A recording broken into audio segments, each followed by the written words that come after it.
Je vais essayer d'être plus bref que l'Évangile, surtout que c'est pas moi normalement qui devrais faire l'homélie aujourd'hui, le prédicateur de la fin de semaine qui a été annulé.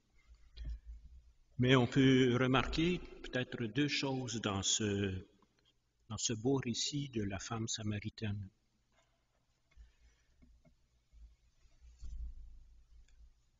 Quand Jésus demande à la Samaritaine « Donne-moi à boire »,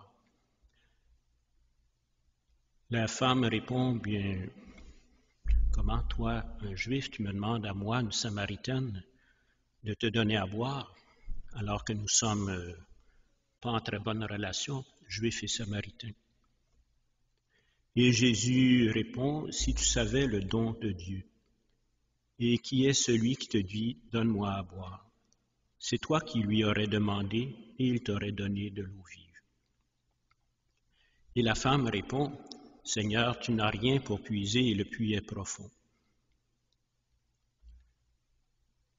Et dans le fond, on peut se demander, chacun de nous qui sommes au puits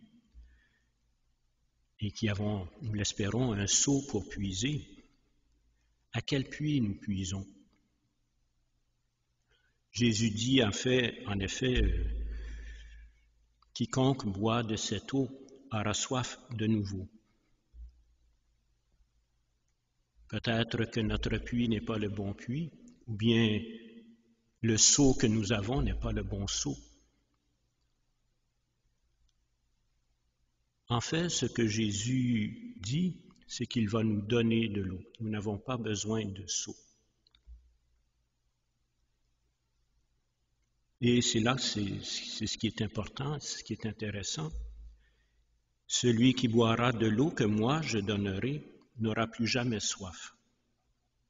L'eau que je lui donnerai deviendra en lui une source d'eau jaillissant en vie éternelle.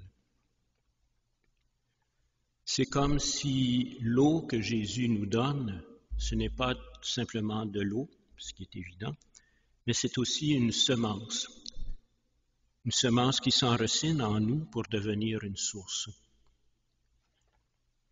Quelle est donc cette semence que le Seigneur nous donne?